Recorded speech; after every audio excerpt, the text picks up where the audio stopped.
कर चीजों को सुलझाया जाए। आगे बढ़ेंगे और बात करेंगे भूपेश बघेल की टिकट के खिलाफ मल्लिकार्जुन खड़गे को चिट्ठी लिखी गई है और पीसीसी डेलीगेट राम कुमार शुक्ला ने यह चिट्ठी लिखी है। महादेव ऐप मामले में एफआईआर की वजह से टिकट बदलने की मांग की गई और कहा कि कई आईएएस और कांग्रेस के नेता भूपेश बघेल की वजह से जेल में भूपेश बघेल के स्थान पर किसी स्थानीय नेता को टिकट मिले। इसके पहले दाऊ सुरेंद्र वैष्णव ने चिट्ठी लिखी थी जिन्होंने मंच से भूपेश बघेल के सामने ये कहा था कि 5 बरस से हम तरस गए बातचीत करने के लिए मुख्यमंत्री से और आज जाकर आमने सामने से भेंट हो रही है।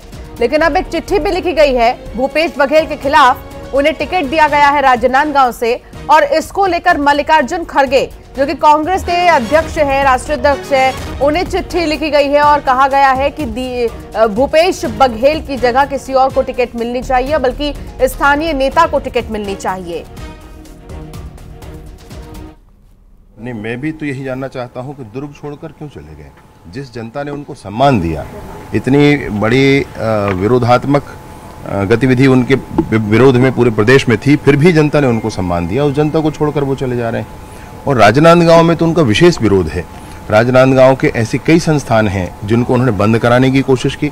ऐसे कई संस्थान हैं जिनको उन्होंने राजनांदगांव से शिफ्ट करा दिया है। मेरी बात समझेंगे, राजनांदगांव से शिफ्ट करा दिया है उन्होंने। हॉकी का स्टेडियम वो तो सोचते थे कि खत्म हो जाए वहां से, जबकि हॉकी के लिए राजनांदगांव जाना जाता है। ऐसे संस्थाएं हैं, मैंने कल उसकी पूरी सूची बनाने के लिए कहा है। मैं फिर से आपके सामने आकर उस विषय को बताऊंगा। उन्होंने इसको बंद कर, लोग अब उनका विरोध करना चालू कर रहे हैं वहां पे कि भैया आपने जब मुख्यमंत्री थे आप, तब आपने हमारे उन्नति के लिए कार्य नहीं किया। वरन राजनांदगांव चूंकि डॉक्टर रमन सिंह जी का क्षेत्र है, इसलिए उन्होंने वहां पर ऐसे भाव रखे मन में जिसको एक बहुत बड़े मुख्यमंत्री जी को रखना नहीं चाहिए कभी ऐसा भाव। उन्होंने ऐसा मन में रखा था और ऐसा उन्होंने किया है। अब इस बात का जवाब जनता पूछ रही है, उनको जवाब देना पड़ेगा। संवाददाता साथ जुड़ गए हैं। आकाश, आखिर क्यों लगातार पूर्व मुख्यमंत्री को टिकट दिए जाने के बाद विरोध हो रहा है? पार्टी में क्या सब ठीक नहीं है?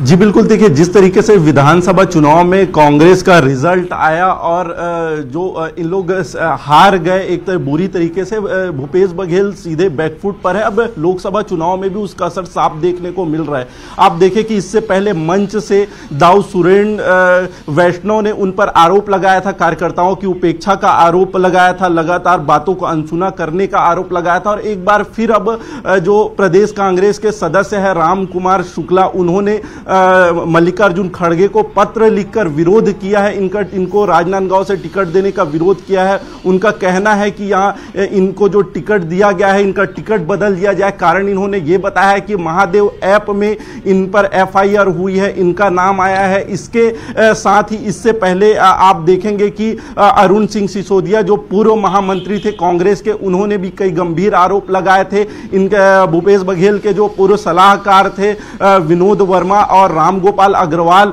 उन पर भी 5 करोड़ गबन का आरोप लगाया। तो देखिए सिलसिलेवार किस तरीके से विरोध हो रहा है और सीधा इनका कहना है कि राजनांदगांव से लोकसभा में इनको उतारा गया है, लेकिन इसका असर पूरे 11 लोकसभा सीटों पर होना है और कहीं ना कहीं कांग्रेस की हार हो सकती है। ऐसे में भूपेश बघेल का टिकट बदल देना चाहिए। और विरोध के स्वर जिस तरीके से कांग्रेस में देखने को मिल रहे, अंदरूनी कलह देखने को मिल रहे, उसका सीधा असर यह भी बताया जा रहा है कि लोकसभा चुनाव पर भी पड़ने वाला है। जी बहुत शुक्रिया आकाश जानकारी साझा करने के लिए।